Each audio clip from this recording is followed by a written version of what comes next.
دسمبر 1944 کی برفیل کرسمس کی رات آرڈیننس کے گھنے جنگلات میں بیٹل آف دی بیلج کی شدید لڑائی جاری تھی۔ جرمن فوج کی آخری ہمت، ہٹلر کا آرڈیننس، سرد برف اور امریکی مزاحمت نے جرمن پیش قدمی روک دی تھی۔ محاذ پر گالیاں تھم چکی تھی لیکن موت کا سناٹا چھایا ہوا تھا۔ درخت برف سے لادے ہوا کراہ رہے تھے اور آسمان پر ستارے جمجما رہے تھے۔ جنگ کے میدان میں کرسمس کا مطلب صرف ایک مختصر سکون تھا۔ امریکی 121ویں ایئربورن ڈویژن کا نوجوان سپاہی پرائیویٹ ٹام والسن 22 سال کا نیو یارک کا رہائشی اپنے مورچے میں بیٹھا سوچ رہا تھا، گھر میں ماں اور چھوٹی بہن کرسمس منا رہی ہوگی، گرم پائے کی خوشبو، ہنسیاں، یہاں صرف سردی، خوف اور اکیلا پن۔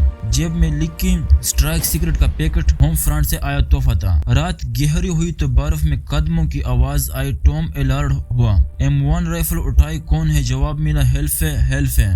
جرمن زبان میں مدد کی التجا۔ آگے بڑھا تو دیکھا ایک نوجوان جرمن سپاہی ہنس، 19-20 سال کا، ٹانگ میں گولی لگی، خون جمتا ہوا برف میں گر پڑا۔ آنکھوں میں دہشت، نہ دشمنی۔ ٹام نے سوچا دشمن ہے لیکن کرسمس کی رات ہے، اسے گھسیٹ کر مورچے میں لایا، فیلڈ ڈریسنگ سے زخم باندھا۔ حیران ڈینگ کے کہتا رہا، دونوں کانپ رہے تھے۔ سردی سے ٹام نے سگریٹ جلائی، ہنس کے ہونٹوں پر رکھ دی۔ ہنس نے گہرا کش لیا، آنکھیں بند کر لی، خاموشی چھا گئی۔ ہنس نے فیملی کی تصویر نکالی، بیوی اور چھوٹی بچی، ہم نے ماں کی، دونوں نے دیکھی، آنکھیں نم، رو پڑے، اشاروں سے بات کی۔ ہنس برلن کا بیکر کا بیٹا، ٹام امریکہ کا فارمر کا، دور توپوں کی گونج، لیکن یہاں جنگ رک گئی۔ ہنس نے اسٹیلے ناچٹ گنگنایا، ٹام پہچان گیا، انگریزی میں شامل ہوا، دونوں کی آوازیں برف میں گونجی، آنسو جم رہے تھے، دل گرم۔ ٹام سوچ رہا تھا یہ جنگ کیوں؟ ہم سب انسان ہیں۔ رات بڑھی تو ٹام نے اشارہ کیا، جاؤ۔ ہنس حیران ہوا، پھر سہارے سے اٹھا، ٹام نے مدد کی، جنگل کی طرف دھکیلا۔ ہنس مڑا، سلوٹ کیا، شکریہ،